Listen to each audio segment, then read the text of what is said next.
You're listening to In Clear Focus, fresh perspectives on the business of advertising, produced weekly by Big Eye.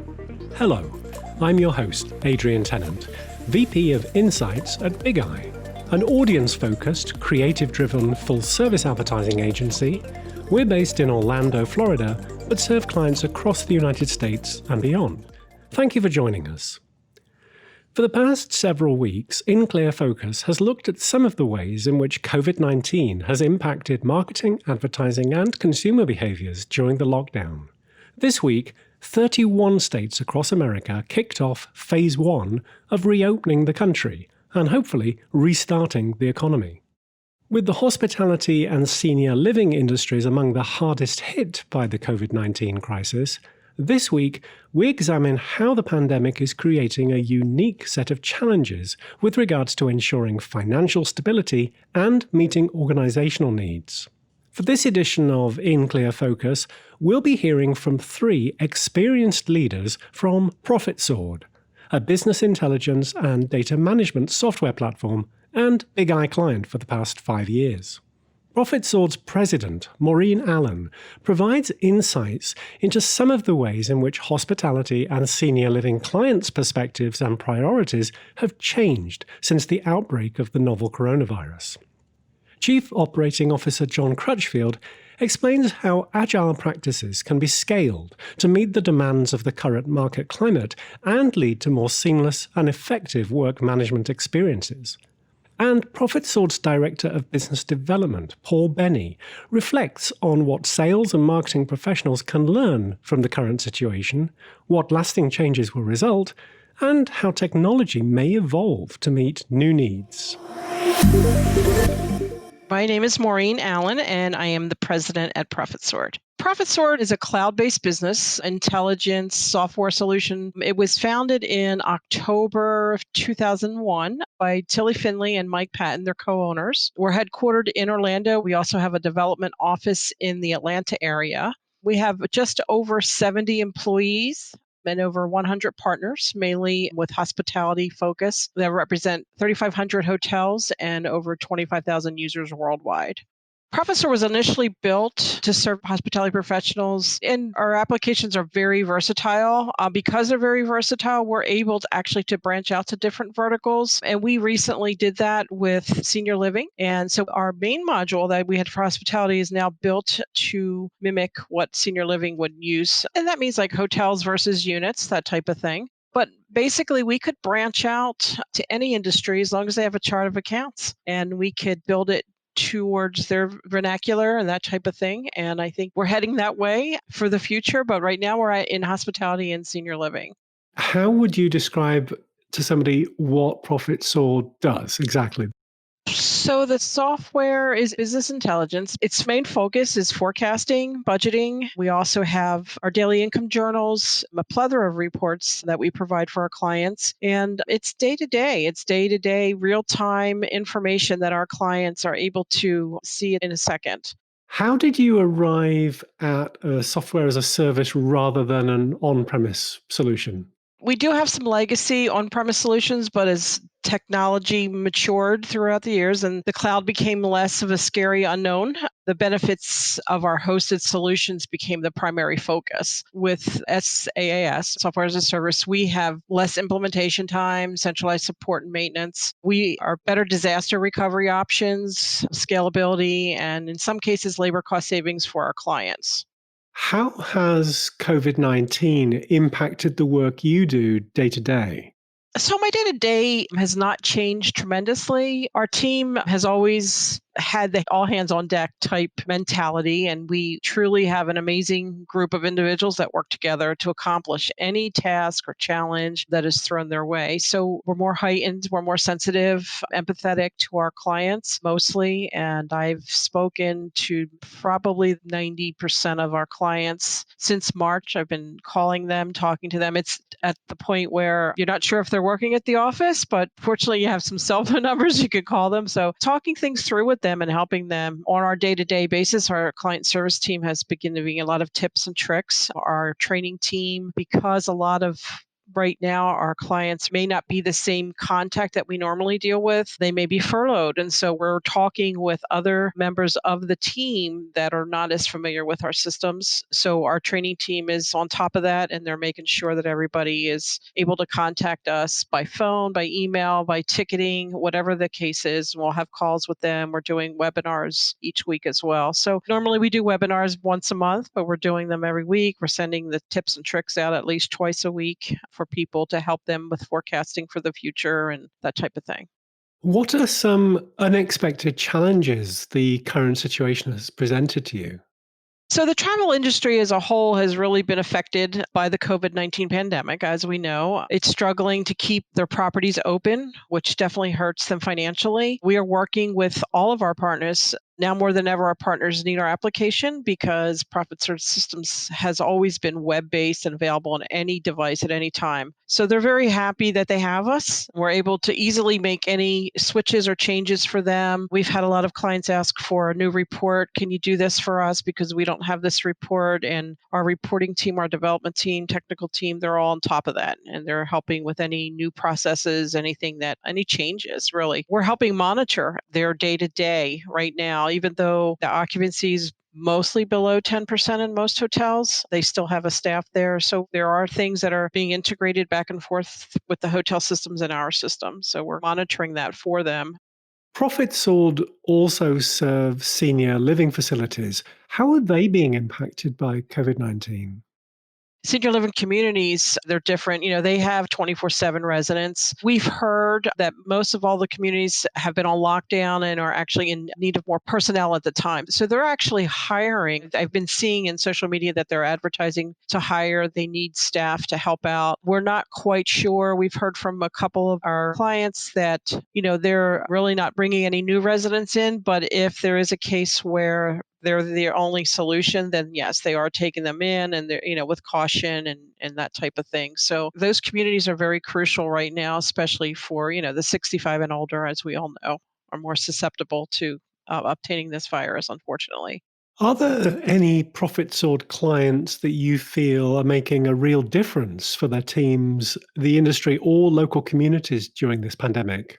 I've been watching social media a lot, and it has shown many of our clients giving back to the communities, whether it's with providing food, accommodating special rates for lodging, especially for essential workers that don't want to go home for fear of affecting their family members or family members staying close to the hospital when a loved one is there. So, yes, I've seen it. Even celebrities all over the country are thanking our essential workers. I mean, it's so important.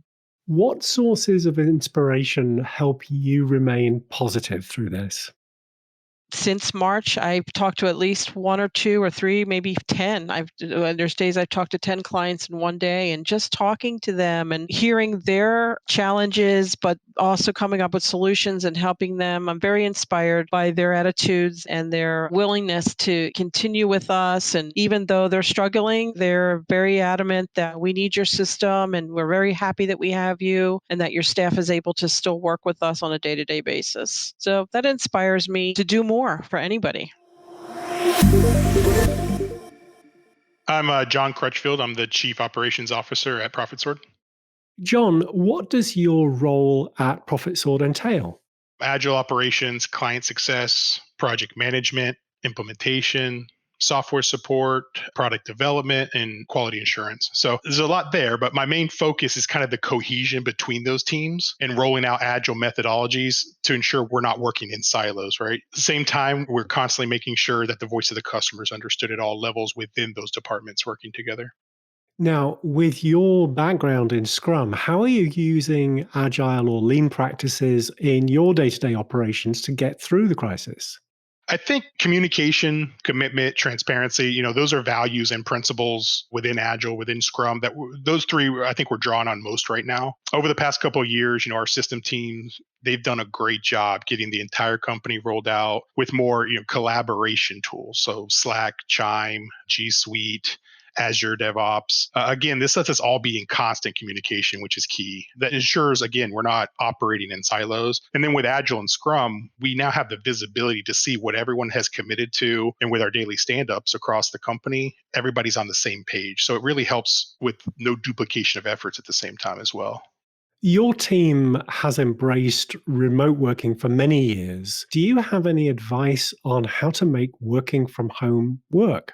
Yeah, I think making sure you have the ability for everyone to communicate, and then operationally, of course, ensuring you can track productivity. We're all still have the business mindset also, but obviously, I highly recommend developing agile teams, and the productivity with that in place, the productivity will come naturally. How are ProfitSword's customers responding to the challenges of COVID-19?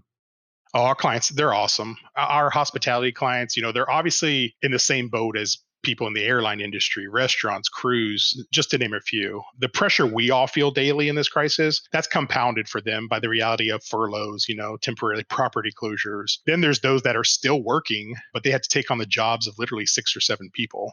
From our senior living clients, again, it's a different kind of pressure added on top of what we may be feeling. They're faced with caring for people that are the most affected by the crisis, and they had to literally deal with life and death situations every day, quarantines, of course, long hours. So, in short, I think our clients are heroes. How can clients translate operational insights into opportunities?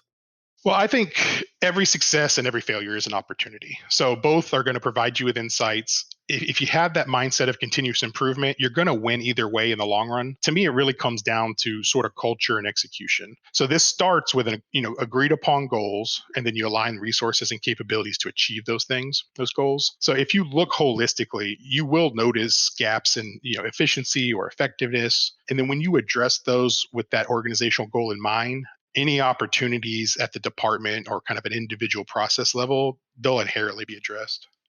So, turning that lens upon yourselves, are there any ways that the current situation has presented either new problems to solve or prompted your teams to innovate in some way?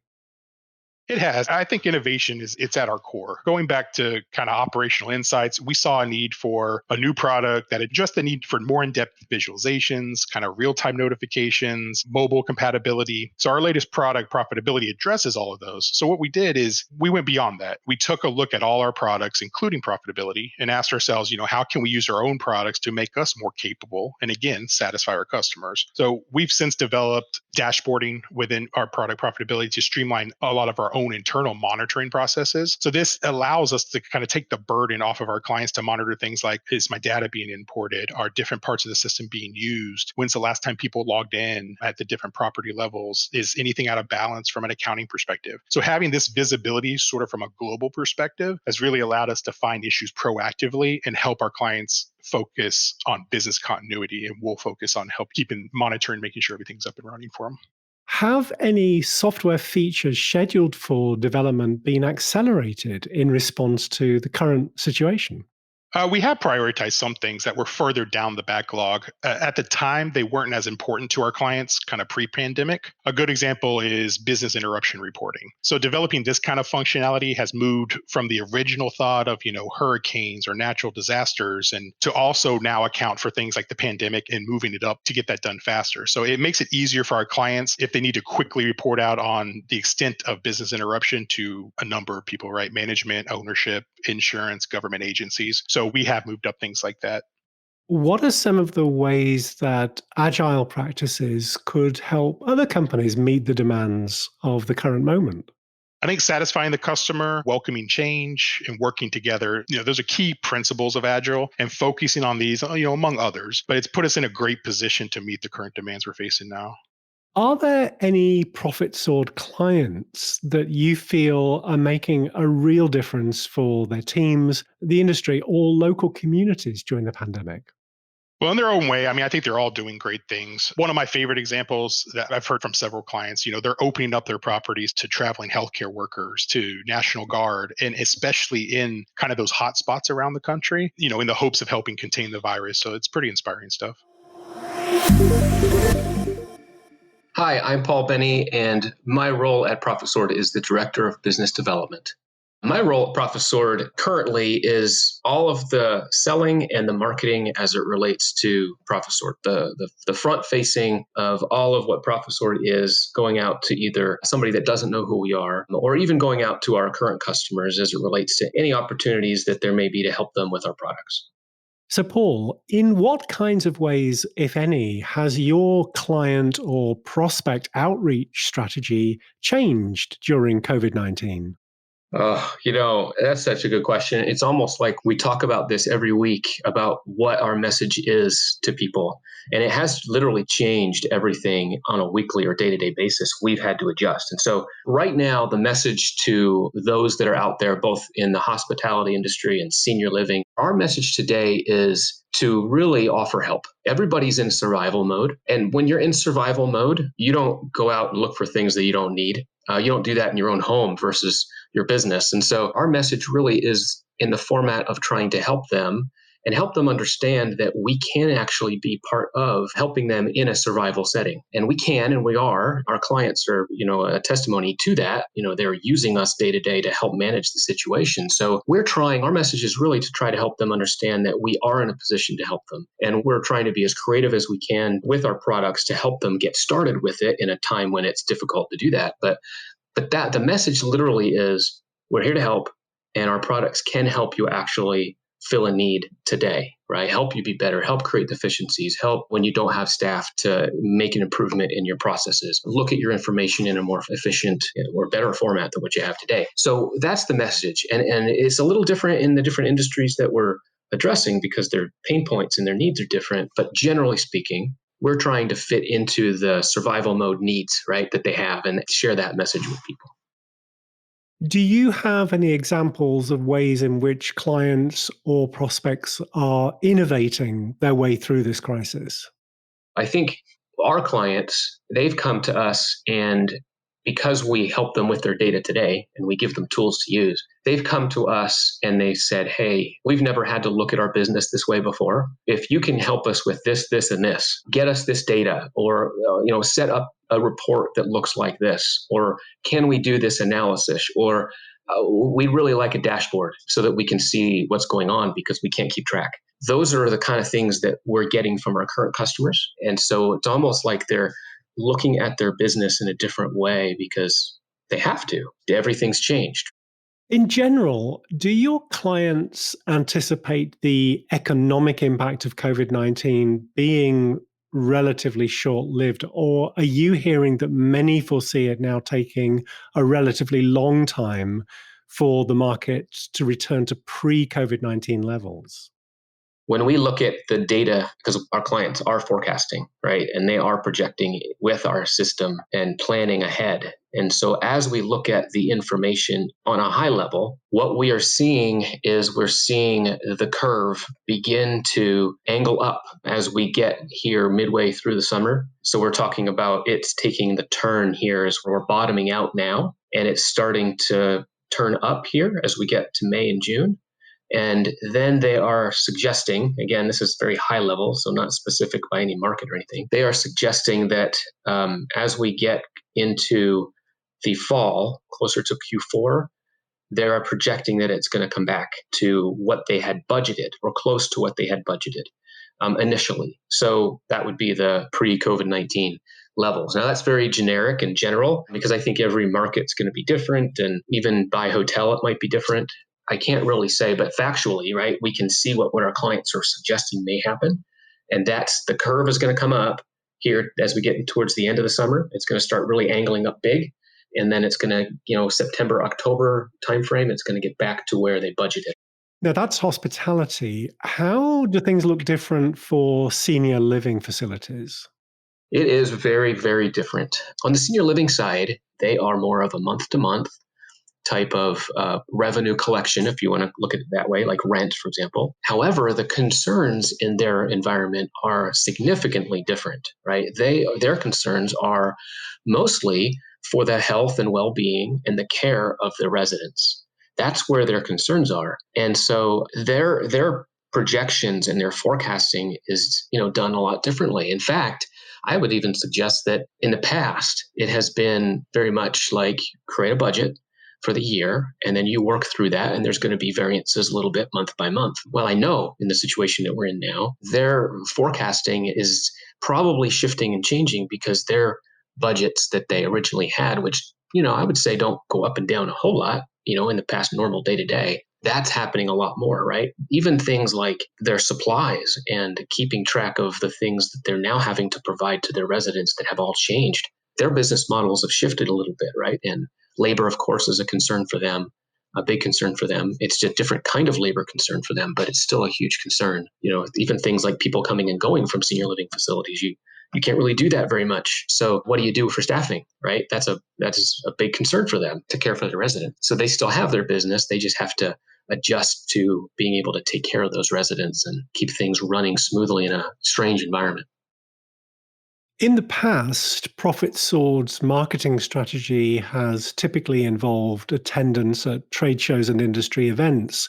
This year, of course, many of those events have either been cancelled or postponed. In what ways have you changed your strategy in light of the current situation? Yeah, again, that's like every week, right? We're seeing things change and we're trying to address them. So we probably won't have an event like our normal events, as you mentioned, until we get into the fall, right? We're talking August, September, October, November. We have those, they've shifted. So we see them out there, but normally we would have already had some or be attending them as we speak, right? Because a lot of stuff would have been in the spring. So some of the things that we've done is we've gone ahead and looked at what print publications that we've had and which ones still make sense and adjusting some of those, doing digital ads and trying to keep electronic social media out there and have it be active and relevant and fun. I think another focus has turned into creating some video content, webinar type content that could be recorded so that we can present that for people and participate in some of these, call it virtual type meetings, where we can participate, comment, or add content. So we're looking for those and trying to participate in those. I mean, even this was one of those, right? So we're trying to get ourselves in front of people, trying to get content in front of them, trying to put together white papers and press releases that make sense, that are relevant to now, that either present good news or present helpful information, helpful content. So those are some of the things that we've shifted from a marketing perspective, trying to focus on some of the things that can be used and are more applicable and what they're accepted by people, right? That people don't want to be sold to directly necessarily, but they might be interested in looking at some really good, helpful content. That's where we've shifted, I think. Going forward, do you think marketing to verticals that have been so acutely impacted by COVID-19 will need to change in some way? Yeah, I think everything's going to change. Every time an economy is adjusted in a big way, right? And you as a business have to adjust. You start doing your business differently. You start thinking differently and your needs change. We just had a conversation about how so many companies have been forced to shift to work from home. And that is a huge change for companies, right? So what does that mean? Well, that means that they have to have tools and processes in place to be able to be functional in a remote virtual environment. Our system has been set up for the last 20 years for that exact thing, right? That's exactly what we do. We help people get their data no matter where they're at and make that possible. So I think that there are industries even that are going to start shifting, and we will then be able to, and other people will also be able to shift how they look at their current business, or if they literally have to say, hey, our business model needs to have something else in it because now people are doing this and they need this. And so we can provide that if we were to do these three things. And now we have a nice product or an addition to our product that can fulfill that particular need. So we can change our marketing and our position to be in front of them and help them with that and fulfill that pain point or that need. So I think this whole COVID-19 thing is really going to change how everybody ends up looking at what they have to do to be able to present themselves, market themselves, and sell themselves. What advice do Maureen, John, and Paul have for other businesses currently facing significant challenges or disruptions as a consequence of COVID-19? Again, hang in there. Keep the communication open at all times. It's so important, the communication between us, between your companies, your employees. We are here to help them in any way possible, as I mentioned, and maintain your day-to-day challenges. Anything that we can help you with, we can certainly do that. Whether you were prepared for something like this or not, which none of us really were fully prepared to the extent, but using it as a learning experience and then again, turn that into an opportunity. So if you don't have the avenues for communication in place, start there. Consider going to Agile and devoting resources to helping you get there. I think we're all waiting to see again what the new normal will be. But with those two things, you'll at least be in a good position to adapt quickly in the future. I think that if in your sales and marketing efforts, if you were to try to find how it is that you fit into the pain points and the needs that exist, or if you can project what they will be, and if you can help instruct them and teach them, then I think that your marketing and sales will be successful. If people are aware that you are in a good position to help them, and when they're able to start working with you or circle back to discussions that you started with them, you will probably come out of this from a marketing perspective doing really well because you've been working on the problem, right, while the problem exists and not waiting for the problem to get better. Because it's going to get better, but you don't want to be on the back end of it getting better and not having done anything about it. We are all in this together, and we love our clients, our company, our employees, and we're very happy that we're all able to do what we can do. My thanks to our guests this week, ProfitSword's President Maureen Allen, Chief Operating Officer John Crutchfield, and Director of Business Development Paul Benny. My thanks also to ProfitSword's Senior Marketing and Brand Specialist Michelle Mott for helping put together this special episode of In Clear Focus. You can learn more about ProfitSword's business intelligence and data management solutions at ProfitSword.com. That's ProfitSword.com. Thank you for listening to In Clear Focus, produced by Big Eye. I've been your host, Adrian Tennant. Until next week, goodbye.